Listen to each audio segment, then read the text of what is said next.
Welcome, everybody. This is the TigerBait.com midweek show recap of National Signing Day. We've got Orgeron quotes to go over from his press conference talking about National Signing Day. Of course, that's always fun because you get to hear the coaches fresh from the horse's mouth. And a lot of times what's fun about Orgeron is he directly confirms a lot of things we hear in recruiting on the outside circles, then it comes straight from his mouth. So it's really fun about that. LSU, Ole Miss for a chance to preserve LSU's winning season. And that is a huge deal, folks. I mean, huge. Do you know how much positive momentum you carry on this team if you get one more win? And you can say, we went 5-5. We had all this adversity. We lost 18 starters, 2 play callers, we had, true freshmen everywhere you looked, opt-outs. I mean, you were down to probably in the 60s in terms of scholarship players dressing out, if not 50s for that Florida game. And you got a big time win. Okay. And you got a star quarterback, Max Johnson, who's really looking like he's trending up. So a lot of positive momentum. You're going to bring Miles Brennan back. You're going to bring a lot of people back, although Jacoby Stevens did announce he's going to go pro. Good for him. I'm sure a lot of seniors will choose to go pro instead of opting out for an extra season. It's been my argument that if you're a member of this LSU team and your name is not Terrace Marshall, you should come back unless you feel like someone might come in and take your spot next year. Yeah, there's not one of them who's ready for the NFL. I did have to renege on that because apparently Jabril Cox, a lot of draft analysts have him pretty dang high. So I'm going to go to a variety of topics. Highlights from signing day.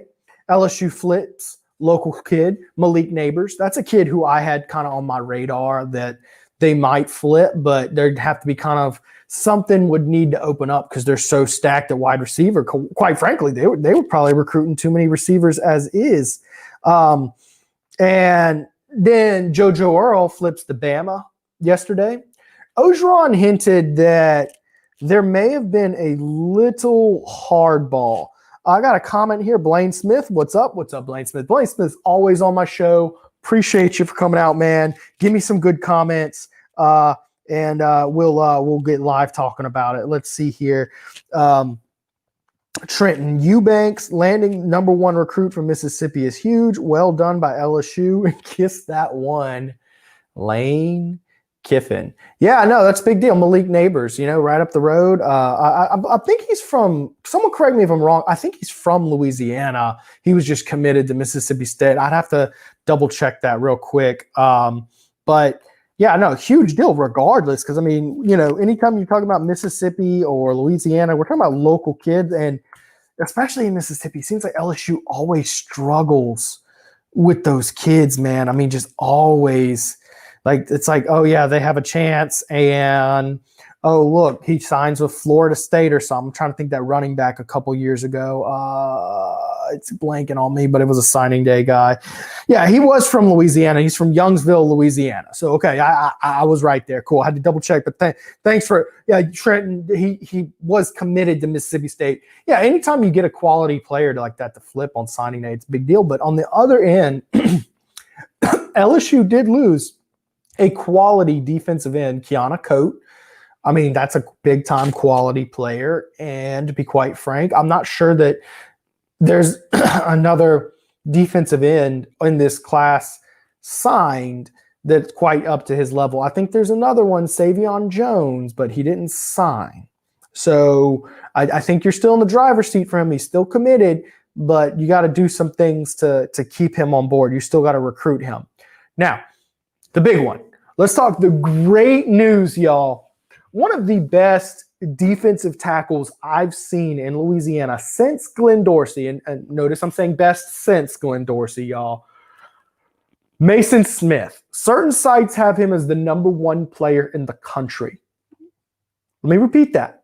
The number 1 player in the country on, I don't care if it's the composite, I don't care if it's just one site. If any site out there thinks this is the best player in the country, That's a big deal for your program. And I really don't think enough people are talking about what a big deal it is that LSU landed who someone calls the number one player in the country. That's huge, y'all. That's massive. And he's a great player. He's exceptionally sharp. I've been talking to Mason for about 2 years now. And every single time I am blown away at just how incredibly sharp this young man is. He's told me a handful of times that he has intentions of playing with Corey Foreman in college. We've heard this song and dance before. With recruits, it's always listen to what I do, not what I say. Excuse me, y'all. Little cough there. But, there's just been a lot with Corey Foreman, and we've been hearing a lot less of this package deal stuff coming out of them. I think they're really good friends, but ultimately players got to do what's best for them. And I know Corey Foreman's comfortable with the Southeast, and he likes playing big-time football. I would say USC is the favorite to get him at this point. We don't know. Allegedly, he is signed somewhere. We don't know where, and he's asking not to make it public. So we're going to respect that, but I honestly don't know who he signed with, if he's signed yet. But y'all, huge deal. You get Malik Neighbors and you get Mason Smith. If you had to tell me yesterday, would you take JoJo Earl and Kiana Coate or Malik Neighbors and Mason Smith? That's a no-brainer, y'all. We're talking about a true certified big-time 5-star defensive tackle, okay, who plays with some real talent, y'all. I mean, he's got a motor. He's incredibly intelligent. And you need to fill some dudes for this 4-3 scheme. I mean, really, you need some bodies. I mean, a lot of people have made, Bo Pelini public enemy number 1 so far. But he gets some excuses. Mike's been a little more apologetic than I have. I've been pretty critical. But regardless, Orgeron wants to run the 4-3, and you need dudes for that 4-3 no matter who's running it. Let's see. I'm going to get to some comments here. So my overall take from signing day, you got 5 spots left. Yes, that's a little frustrating. You have 5 empty spots, but ultimately you're finishing with a top 5 recruiting class in a year where you went 4-5. And I think LSU was looking for a lot of positives, and I think Florida helped them seal the deal. Tristan Lay is one who we're going to be watching carefully. I'm hearing he did not sign anywhere. He's waiting. And that actually made a lot of sense to me. If you're a TigerBait subscriber, you've written a few of my stories about Tristan Lay, and you know that he grew up a huge University of Virginia fan. Huge fan. But he wrote them off the list completely, y'all. I mean, completely, because he wanted to go to a championship caliber program, one that'll prepare him for the NFL and help him win a championship. That's respectable to not want to be held back by a program, and I think LSU needed to show that this is just a one-year damper and they're going to be ready to compete. And I think him being at that Florida game was huge.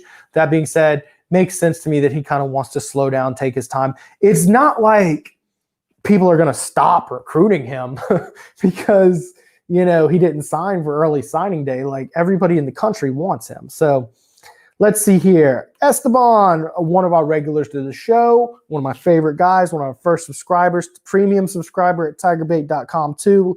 You can ask him how much he loves it. Esteban, go Tigers, outstanding start recruiting. I'm always happy about our class, even when we finish number 15, but this one is a milestone for Coach O and staff. Yes, I will tell you this. A lot of people say stars don't matter, rankings don't matter. They do. They do, but also other things matter too. But there is a clear, concise, if you win on signing day, you're going to win in the fall, period. I mean, that's what we've seen. Alabama wins just about every signing day, and look at them. They have great team after great team after great team, okay? LSU has been great, very good in recruiting, and they've been one of the more consistent programs in the country. In fact, did you know LSU has the second longest winning streak of any college football program other than Oklahoma? Oklahoma's got one more season. They had a winning season in 99. LSU had a losing season in 99. No one else has done it. That's a huge deal to keep that going this weekend, by the way. So yeah, LSU, while you might get frustrated about, they have season 9 wins, 8 wins, whatever you want to say, they've been one of the staple, consistent programs, and a big part of that is recruiting. And whether we like it or not, recruiting rankings matter, stars matter. That's the point of it. The data shows it every single time. When people put counter information, oh, look at this guy, he was a 3-star. Look at this guy, he was a 2-star. Oh, half the first round wasn't 4 or 5-star. You understand volume throws that metric off. There's 10 times as many 2 and 3-star recruits as there are 4 and 5-star. So of course the number's going to get thrown off. It'd be shocking. It's actually shockingly accurate that if it were 50, 3 and below and 54 and above, that's actually shockingly accurate. And I've looked at it. If you're a 5-star player, you got a 50-50 shot at being a very good college football player. And that's pretty darn good. LSU's got 2 of them. Sage Ryan. Coach O made a comment on Sage about how he was looking like he might be Bama early. But you know what? Coach O'd that thing. They went and they put the full court press. They put Kevin Falk. They put Trev Falk. They did everything to get him at the last second. And kudos to him, because I think that under Les Miles, I think that while Les Miles was a good recruiter overall, very likable guy, I think that's one he lets get away. And Orgeron showed raw determination to keep him. So from what I'm showing, I think the real big loss yesterday was Kiana Cote. But, I think that wasn't the biggest need. I think that's one you always hurt to lose those guys, but that's one that stings. Let's see here. If you get Gay and Anthony to come back for another season, that's huge. Blaine, I've been saying this all along. Everybody needs to come back. Ali Gay, for sure. He's got NFL potential. He just needs to put some weight on, develop himself, and get his thing going. Ali Gay is another. Andre Anthony is another one. I honestly think even Jabril Cox could benefit. I mean, I think these draft ratings, if they're rating him at like a high second round, like basically like 36 overall or something, that might be a little hard to pass up. But that first round money is huge. You mean to tell me if he has one big turnaround season that he can't, turn that thing around and get up to top of the first? That's a lot of money difference. I think that's the kind of guy you want to stay as a guy like Jabril Cox. I do think linebacker 35, Damone Clark, now number 18, I think he's done. From what I'm understanding, he's square peg, round hole in the 4-3. He's very much so a 3-4 inside linebacker, and they recognize that. And, I think that they understand that his downgrade in play, like he showed all the film he needed last year. I think he's gone. Other than that, I think everybody should stay. I don't see any of them, really particularly catching my eye as first round NFL players. And, that's what Saban does every year. If you're not a first rounder, you need to come back. We make you a first rounder. That's what we do. Let's see here. Cam Akers. Thank you, Keith McFarland. Cam Akers was the running back I was talking about from Mississippi. LSU was in there till the last second, and then Florida State got him. And LSU could have really used Cam Akers that year. Let's see here. No issues with Savion Jones and Landon Jones. Yeah, that's another thing about Kiana Cote, y'all. I wasn't even thinking this angle. Like, I look at it. Kiana Cote was a dude. He's a player. He's someone you're not going to like seeing play for Alabama. But good point. Savion Jones is still committed, and Landon Jackson signed his letter of intent. Landon Jackson was a candidate to be a 5-star guy. He suffered a couple injuries this year, like minor tweaking stuff. Dude plays tight end. He's an athlete. He is a physical specimen. I would say losing Landon Jackson might have hurt more than losing Kiana Cote, because Kiana Cote's more of a true defensive end guy. Here, for those who like player comparisons, think comparing a guy like a Barkevius Mingo, only a little more big, wingspan, more stout than Mingo, versus like a Jamario Roscoe. That's what Kiana Cote reminded me of, which both were good players, don't get me wrong. But for those of us who don't want to go into all the X's and O's, that's who I would compare the two to. LSU has a major sell in recruiting. A lot of positions are open come spring. You have a massive chance to play at LSU on campus as a freshman compared to Sorry, y'all. Phone call. Yeah, it's a big deal. They're switching defenses. They got a lot of openings you can play. I mean, and it's LSU, 2019 national champions, the defending national champions right now. You have a chance to come play for them pretty early. That's why they got Mason Smith. That's a big deal. I think that's why they'll get Tristan Lay. I think that's why, because I think especially if they can look good against Ole Miss, which Ole Miss, we haven't even talked about Ole Miss yet. I mean, they lost two of their leading receivers today. We'll touch on that in a bit, but I mean that's a winnable game. Just saying. So if you do that and you look like a winning program, I think you're going to get Tristan Lay, and that's going to be the big sell for him and other guys. Don't be surprised if you get some JUCO transfers out of nowhere that make a huge deal. Esteban made a comment about when LSU had the number 15 recruiting class, about how you still support it. Yes, that was the number 15 recruiting class, but you know who ended up being a part of that number 15 class? Joseph Lee Burrow. So he was a pretty good signee. So a lot of times, yes, what we see today matters. The fact that you're the fourth team in the country right now and you're not even done, yeah, that matters. That's a huge deal. Are you kidding me?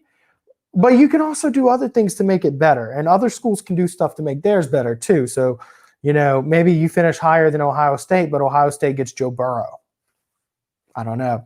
Florida State got Mackenzie Milton. So maybe that's their Joe Burrow. I'm just saying things like that happen. Let's see here. I'm not too high on Jackson. I think the jury's still out. That's Landon Jackson. Yeah, I mean, he's a prospect, but I mean, all big, tall, lanky defensive ends are like that. L. Jackson is going to be the two opposites. Yeah, this is the thing. Moffitt needs to get his hands on him, but I mean, he's got a frame, y'all. I mean, he's got really, really high potential. More comments on Landon Jackson. Landon Jackson is just one that stands out to me as a physical specimen. Here's Kyle Russo. Landon Jackson doesn't get anywhere close to Kiki Mingo. Well, I get what you're saying, and Kiki Mingo was thinner and faster. I'm talking frame and style-wise. Like he's just got those long arms. He's going to be a fast guy who can get upfield. Versus Keanu Coate was more of a short, I don't want to say stout, but, a little bulkier kind of guy. Landon Jackson, clearly, longer limbs, more physical specimen. I was just giving y'all maybe a recent comparison that, you might understand. But yes, do I recognize comparing him to Barkevious Mingo is lofty praise? Yeah, of course. Let's see here. I hear he didn't have the best coaching for technique. I guess that's Landon Jackson as well. Well, I mean, just look at all the positions he was playing to. I don't know necessarily how great his coaching was at his technique, but maybe that's a thing. I think the Ole Miss game will be tougher than the Florida game. Well, I'm gonna tell you this: there's definitely a bit of thought that maybe, maybe Florida was caught sleeping. I also think that there's a couple plays Florida wishes they could take back, a couple shoes they wish they could take back. But yeah, I mean, maybe LSU caught him sleeping. Ole Miss is not a better team than Florida, though. I mean, that's the only angle you could really go for. Keep in mind, let's talk about this now. Elijah Moore and Kenny Yeboah is they're going to be out for this. They're going to be out for this game. They have opted out, preparing for the NFL. They account for 60% of the receiving offense. So, yeah, that's a big deal. And it kind of makes me think if they're literally, a lot of these players, I mean, they're kind of playing for nothing, sort of. I mean, it's not like they're going to get bowl positioning or anything. It's the day of the SEC championship. It's Saturday before Christmas. Yeah, I mean, there's I don't know. I don't think we're going to see the most focused football on Saturday. It's a winnable game.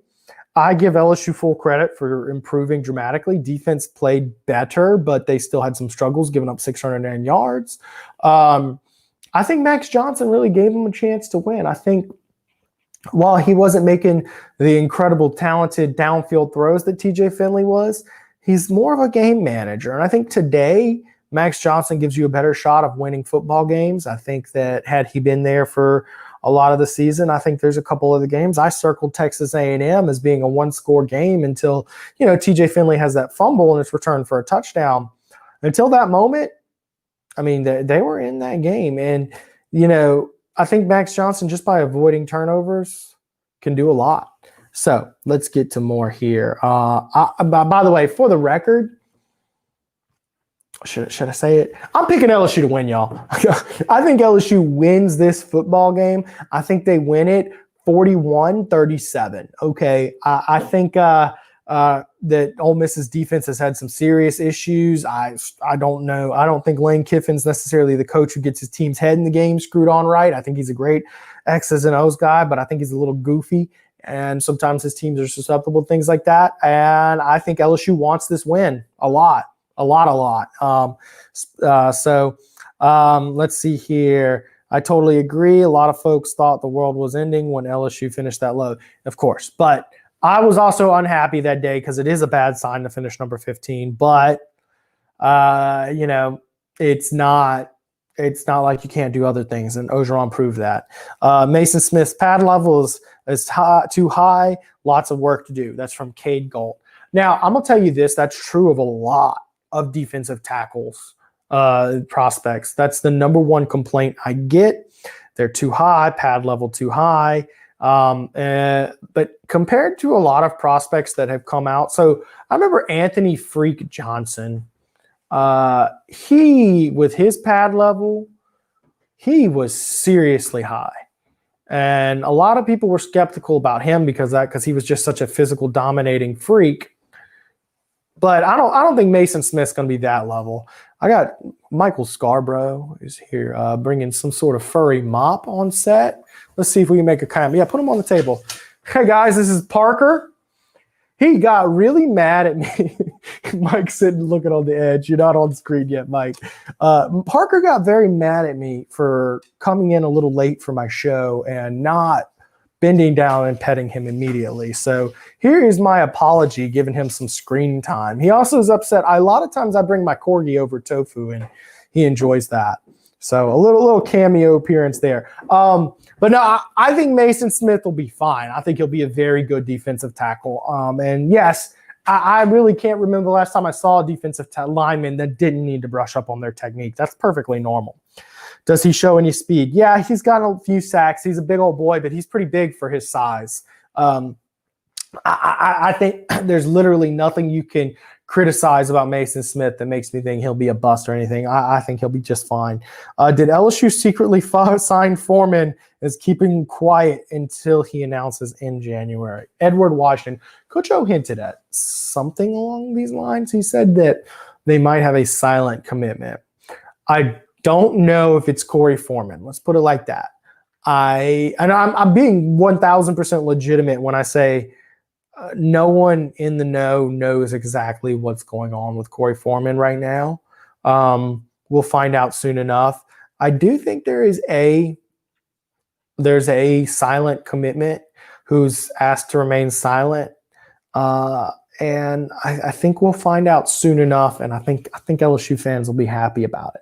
Let's see here. This is LSU's bowl game. They should play hard so they can go out on a high note. Bingo, Mark. That's why I think I think that's why LSU gets the dub this weekend, because their motivation, they want to win this game. This is their last home game. It's their last game. It's Ole Miss, who is a rival. You got a chance to go out on a serious high note and preserve a winning season, y'all. I mean, you can't tell me there's not pride over wanting to preserve a winning season.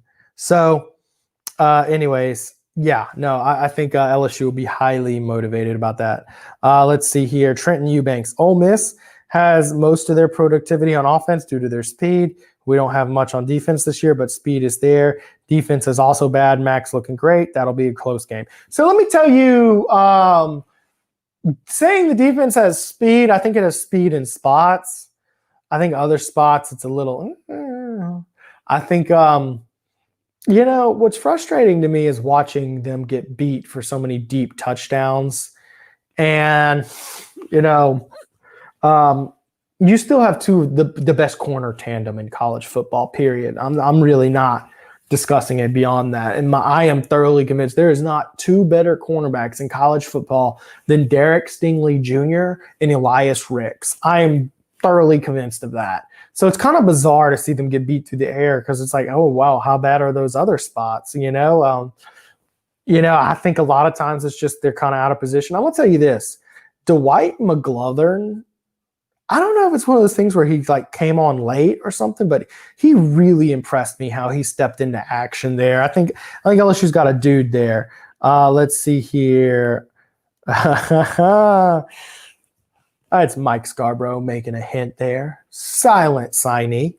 Yeah, I think there's a silent signee. I think we'll hear about it very soon, and I think you'll be very excited about it. Edward Washington. Corey said he was going to sign with the team on Wednesday, but kept it quiet. Also, Coach O hinted at something along those lines. Yeah, I know he said that, but, you just got to understand not always do recruits do exactly what they're saying they're going to do. There's just a lot of factors in their kids, and I don't know. I don't know if Corey Foreman could be someone else, could not be. I don't know. There's a lot of kids on LSU's board. It could be.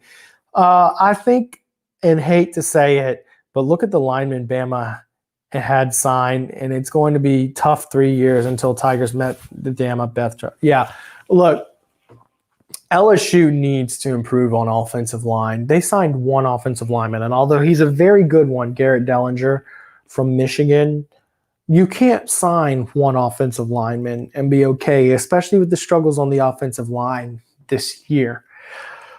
You got to do better, y'all. I mean, you got to sign more. You need more Jimmies and Joes. You got to fill those pads with players. And I bet you Ogeron does quite a bit to go after some offensive linemen here in the next couple months. Although, I mean, Slim's picking, but you got to get Tristan Lay. I mean, you got to get him. There's no excuse to miss up on him. I got a couple more comments. I am going to give a plug real quick to our sponsor tonight. I want to thank Jordan Spector Sports Art. This is his last show with us this year. This is the last midweek show I'll be doing for football season. So I want to thank him for being our sponsor all season. As y'all can see, incredible work he does there. Incredible work he does with this one, the Burrow painting, right? They're both great. I put a link in the bio. You can go get one. Not sure if it'll be here for Christmas because that's really around the corner. It's pretty tight at this point. However, at Lanyap Frame Shop right on Jefferson, you can go pick up some copies in store. Some printouts are available. And you get some really good stuff at a really good deal. So y'all go check them out. Go click the link in this bio or go check out Lanyap Frame Shop and go pick one up for Christmas. Let's see here. My main point with Speed is that all the misdirection mess they do with Snoop and have Cox and Gay all over it game long. Even better if they keep Stevens up close. Yeah, I think Jacoby Stevens just needs to play outside linebacker, but I don't coach football, so that's not really relevant. But I think they're lacking some speed in certain spots, and they're lacking depth in certain spots. I think that's pretty obvious. Although it's not cornerback was my point. I think LSU does match up well. I think they do. Will LSU sign Davis in February? We're talking about Race John Davis. Hold up, let me pull real quick. Let me just make sure we're talking about the same guy here, because because Davis, they signed Derek Davis today. I'm trying to think of who you could be talking about Davis here. Let's see here. Yeah, Race John. Yeah, Race John. Yeah, I'm sorry. Yeah, I would expect them to, is the long story short. I just want to verify that's who we were talking about there. Race John Davis, I'm expecting. I mean, there's been a lot of scuttlebutt about USC trying to come in and scoop him up, but I am expecting him to stick with the Tigers and just wait till February to sign. We have a lot of details on this kind of stuff available at TigerBait.com. Y'all go give it a try. It's $1. And y'all, Mike Scarborough's War Room is so good right now. Literally everything you need to know. Let's see here. Is Mikael Harrison Pilot on board with class of 2023?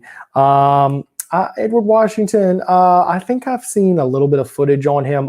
He doesn't have an offer yet, but I can tell you he's definitely someone that coaches will be watching. I'm not sure exactly if they're going to make that offer yet. Treat yourself to an annual subscription to TigerBait.com or give it as a gift, y'all. Great gift. Just saying, great work. We got lots of stuff going on. Lots of great content. We got the War Room breakdown. We got, game footage. We're always out on the sideline getting it. Y'all just come give it a try. Support your local sports writers here at TigerBait.com. Costs $1 to give it a try. Just $1. I mean, if you don't like it, that's 1 week. You get to feel it out. I bet you like it, though. And also, we're looking for sponsors for our show. You could sponsor this show. Just DM me. I have a Facebook page, Preston Guy, TigerBait.com. DM that. DM me on Twitter or email me. You can email me, pguy77@live.com. Shoot me an email and we'll get you set up. Dude, it's a really cool way. You can ask Kenny Haynes. You can ask my guy, Jordan Spector. You can ask, Premier Roofing. You can ask any of those guys. They've had awesome time. Look, I mean, I'm sorry, Pride Roofing. That's Mike's sponsor there. You can ask them. They've had great time being a part of our show. I appreciate all of our sponsors. The show's a real fun sponsorship, but we also have some sponsorships available on the site. Very affordable. If you have a business you want to promote, y'all come check us out. All right. Let's see here. Facts, bruh. Let's see here. Ruffino will not admit what I've been saying all year about the linemen. What have you been saying all year about the linemen, Cade? Let me just refresh. I don't want to go on a Ruffino rant here. I got a pretty good relationship with old Blake there, but I don't want to go on a Ruffino rant on him and misrepresent the argument here. Let's see here. Any reasons why Rodgers decommitted from the class of 2022? We're talking about Kamari Rodgers. I don't have all the details here, but stay tuned to TigerBait.com. Go subscribe for $1. We're really working to pull those in. I don't have them right now, and the timing was a little suspect being signing day, but LSU certainly not out for him from what I understand. Let's see here. Is there any chance LSU gets Corey Foreman? That's from Thomas Spencer, and a very good comment. A lot of people really interested in this number one player in the country, Corey Foreman. Yeah, there's a chance.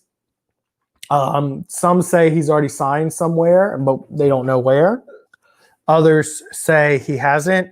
The honest to God truth is we don't know what happens. I would not name LSU the favorite. All I'm going to tell you is I spoke with him. He likes the South. I spoke with Mason a lot, Mason Smith. They're very good friends, and they want to play together in college. At one point, Mason Smith said 100% we're a package deal, but we know how these things go in the reality. Sometimes you have to make a decision for yourself, not your buddy. So let's see here. Mike says slim, and that's kind of what I'm getting at here is, yes, there's a chance, but LSU is not the favorite. That's what I'm getting at. Let's see here.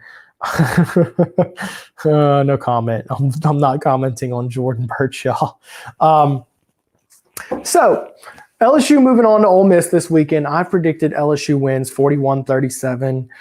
Just to recap, how much value that would be for the program. I mean, LSU, that would be a monumental win to continue a 20-year streak of winning season. That a lot of teams are going to be negatively recruiting you. You want to say, well, despite all this junk that happened to us, we still preserved our winning streak and we had a winning season. We have the second longest streak in the country. So all these teams that are telling you, oh, come here, where LSU's down, that was a one-hit wonder. Meanwhile, in that stretch since LSU's had a losing season, LSU has had 1, 2, 3 national championships. During that stretch, there's only one other school with more, and that's Alabama. And if you're going to go for accolades, Alabama's going to get you anyways. If you're just looking for the school with the most, accolades on your belt, yeah. I mean, but LSU can still argue, guess what? Alabama And what was that? 2006 didn't have a winning record, and they went 6-7, and meanwhile LSU preserves a winning season. So there's a lot there, that LSU is playing for. I can't stress enough, because of that win against Florida, this goes from being a meaningless game to a very meaningful game. So definitely. Good comment here from Jonathan Young on YouTube. If y'all aren't on our YouTube page, if you're watching on Facebook, go subscribe to our YouTube page and hit the bell. YouTube's also, it's really great about getting notifications out there, and just adds another way to where you don't miss content. Go check us out on YouTube. We also upload a lot of other videos that aren't live to YouTube. So go check that out, because lots of good content. We are growing fast on there. People are loving what we're putting out on our YouTube page. Sometimes saying nothing says a lot. First off, I haven't even read the next part, but that is so true, Jonathan Young. I mean, very true.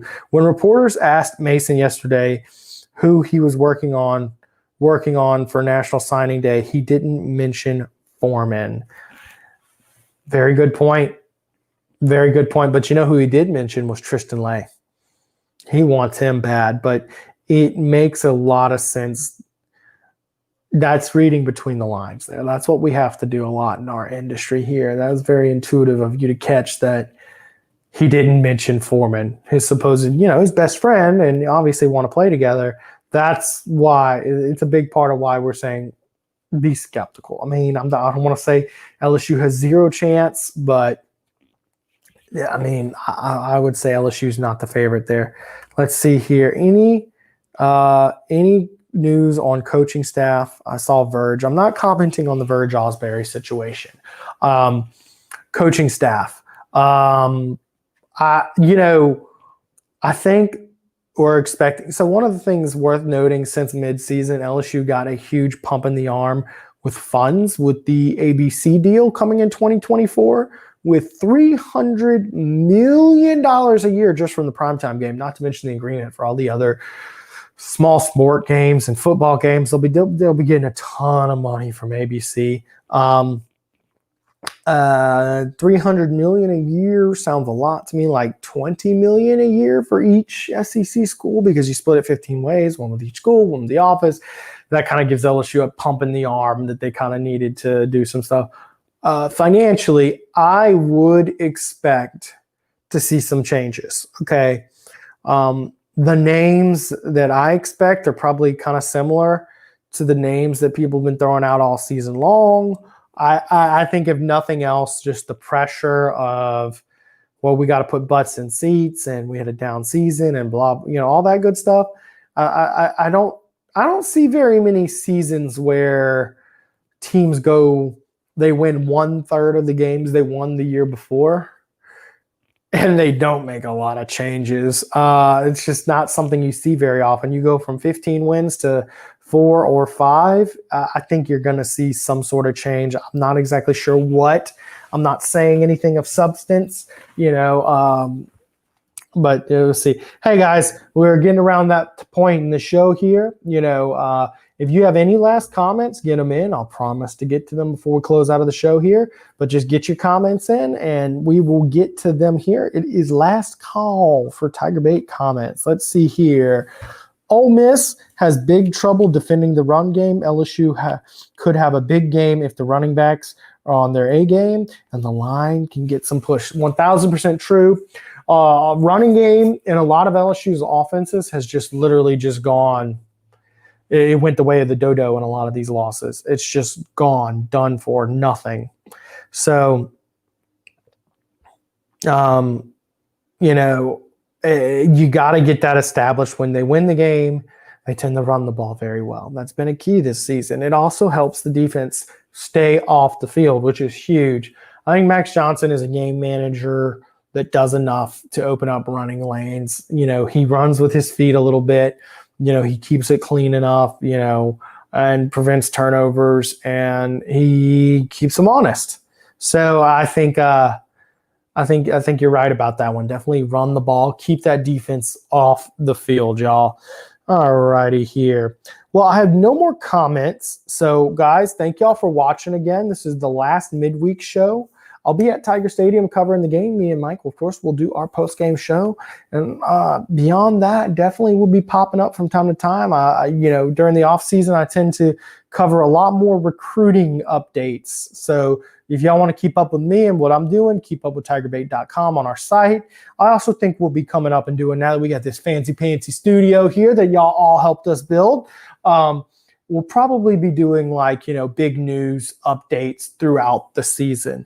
Regardless, I want to thank all of y'all for watching the show, watching all season. This has been a crazy season for me. But yeah, I want to thank all y'all for coming out. Y'all have a great night and go Tigers.